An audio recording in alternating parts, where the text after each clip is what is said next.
അത് കഴിഞ്ഞിട്ട് നമുക്ക് ചെയ്യാനുള്ളത് എന്താണ്? ഉദ്ഹിയ്യത്താണ്.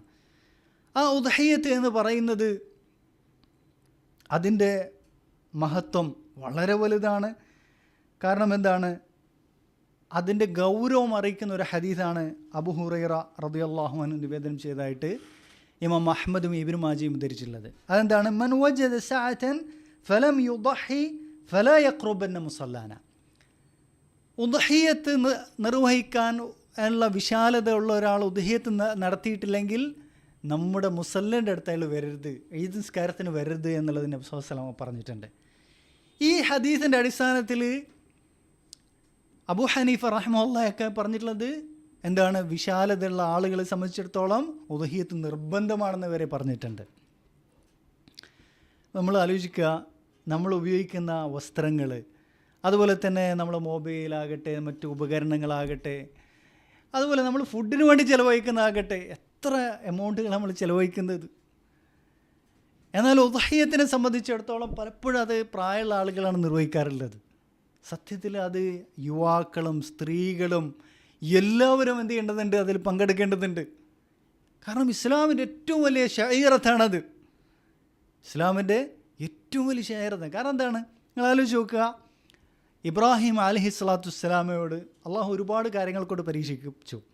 അതിൽ പ്രധാനപ്പെട്ടുള്ള കാര്യമാണെന്ത്? ഇന്നി ആറാഫിൽ മനാമി അന്നി അദ്ബഹുക്.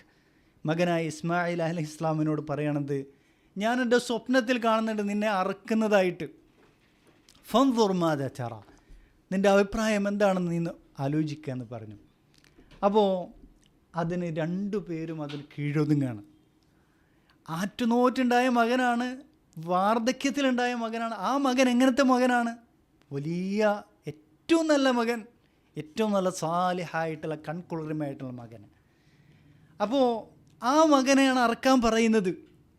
ഫലമ്മ അസ്ലമ വതല്ലഹു ലിൽ ജബീൻ, രണ്ടുപേരും അള്ളാഹ്ക്ക് എന്ത് ചെയ്തു? കീഴൊതുങ്ങി അള്ളാഹിൻ്റെ കൽപ്പനക്ക്. ഇതൊരു സ്വപ്നമാണ്, അള്ളാഹ് വഹിയിറക്കട്ടെ എന്ന് വരെ കാത്തിരുന്നില്ല. അവർ പരിപൂർണമായ കീഴൊതുങ്ങലാണ്. എന്നിട്ട് ഇസ്മായിൽ അലൈഹിസ്സലാമിനെ എന്ത് ചെയ്യും?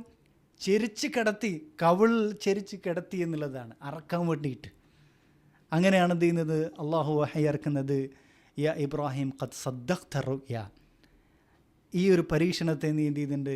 സത്യപ്പെടുത്തി, ഈ സ്വപ്നത്തെ നീ സത്യപ്പെടുത്തി എന്നും. അപ്പോൾ സ്വന്തം മകനെ അറക്കാൻ നമുക്ക് സാധിക്കുമോ? ഇവിടെ സത്യത്തിൽ നമ്മൾ ഉദ്ഹിയ്യത്ത് ചെയ്യുന്നതിലൂടെ നമ്മൾ അറക്കുന്നത് എന്താണ്? നമ്മുടെ മനസ്സിലുള്ള സമ്പത്തിനോടുള്ള സ്നേഹത്തെയാണ് നമ്മൾ അറക്കുന്നത്. കാരണം നമ്മൾ അധ്വാനിച്ചുണ്ടാക്കിയ പണം കൊണ്ട് വാങ്ങിയിട്ടുള്ള എന്താണ്? ഉരുവാണ്, അല്ലെങ്കിൽ ആടാണ്, മാടിനെയാണ് നമ്മൾ അറക്കുന്നത്. നമ്മളുടെ വേർപ്പ് കൊണ്ട് സമ്പാദിച്ചുണ്ടാക്കിയ എന്താണ്? ഉദ്ഹിയ്യത്താണ് നമ്മൾ അറക്കുന്നത്. അവിടെ നമ്മളെ മനസ്സിലുള്ള എന്താണ്? സമ്പത്തിനോടുള്ള, ദുനിയാവിനോടുള്ള പ്രേമത്തെയാണ് നമ്മൾ അറക്കുന്നത്. എന്നിട്ട് എന്താ പറയുന്നത്? ബിസ്മില്ലാഹി അല്ലാഹു അക്ബർ, എനിക്ക് എൻ്റെ റബ്ബാണ് ഏറ്റവും വലുത് എന്നാണ് എന്ത് ചെയ്യുന്നത്? നമ്മൾ പ്രഖ്യാപിക്കുന്നത്. എൻ്റെ സമ്പത്തിനേക്കാളും, എൻ്റെ കുടുംബത്തെക്കാളും, മക്കളെക്കാളും, എൻ്റെ വീടിനേക്കാളും, മറ്റെന്തിനേക്കാളും, എനിക്ക് എൻ്റെ നഫ്സിനേക്കാളും വലുത് എന്താണ്? എനിക്ക് എൻ്റെ റബ്ബാണെന്നുള്ളത് നമ്മൾ എന്ത് ചെയ്യാണ്? പ്രഖ്യാപിക്കലാണ്. അത് വലിയ ശഈറത്താണ്.